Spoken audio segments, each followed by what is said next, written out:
இவங்களெல்லாம் சுத்தமாக அரசியல் பண்ணவே தெரியல. அரசியலுக்கு லாயக்கே இல்லாத தற்கூரி கும்பல் இவங்கலாம்.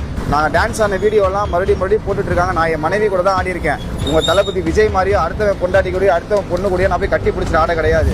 ஏன் இவ்வளோ சொல்கிறீங்க? தளபதி விஜய் அவர்கள் மட்டும் ஒரு கூத்தாடி கிடையாதா? அவர் மட்டும் எந்த பொண்ணையும் பிடிச்சி ஆடலையா? நான் வந்து என் மனைவி கூட மட்டும்தான் நான் ஆடி இருக்கேன். உங்கள் தளபதி மாதிரி நான் மற்ற பெண்கள் கூடயோ மற்றவர்கள் கூட யார் கூடயும் நான் ரொம்ப இழிவான ஆட கிடையாது.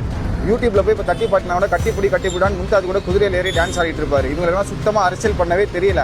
நான் வந்து திமுகலேருந்து தான் திமுகவில் இணைஞ்சுங்கிற ஒரு பொய்யான தகவலை தாவேக்கா முன்வைக்கிறாங்க. இது வந்து அரசியல் பண்ணுறாங்களா இல்லை பர்சனலாக அட்டாக் பண்ணுறாங்களாங்கிறதே தெரியாது. நான் 2 வருஷத்துக்கு முன்னாடி இருந்து தாவேக்கால உழைச்சி நான் வேலை செஞ்சதுக்கான ஆதாரப்பூர்வமாக நான் எல்லாமே வச்சுருக்கேன். தாவேக்காரங்க இந்த மாதிரி எச்சத்தனமான புத்தியை ஏன் இப்படி கொண்டு வந்திருக்காங்கன்னு தெரியல. அவங்க கட்சியை விட்டு இந்த கட்சிக்கு தாவிட்டேன், எப்படி நான் தாவேக்காலேருந்து நீ போகலாம், போஸ்டர்லாம் நீ எப்படி நீ உடைக்கலாம் அப்படிங்கிற ஒரு இதில் அவங்க வந்து எப்படி என்ன வெஞ்சன்ஸ் கொண்டு வர முடியும், எப்படி என்ன அட்டலான்னு தெரியாமல் சமூக வலைத்தளத்தில் என்னை பற்றி ரொம்ப இழிவாக பண்ணுறாங்க. ஹாஸ்பிட்டல்கள்லாம் வேற விடுறாங்க.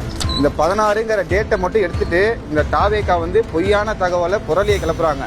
திமுகலேருந்து திமுகவில் இணைஞ்சேன்னு சொல்லி திமுக வந்து ஒரு டார்கெட் பண்ணி இந்த மாதிரி தாவேக்கா நெட்டிசன்கள், தாவேக்கா ரசிகர்கள், தாவேக்கா கட்சிக்காரங்க எல்லாருமே இது மாதிரி பண்ணுறாங்க. என்னோடதும் என் வீடியோவும் என்னோட ஒய்ஃபோட வீடியோவும் போட்டு ரிப்ளீஸ் பண்ணி என்னை வந்து பொய்யான தகவல் வந்து அவங்க முன்வைக்கிறாங்க.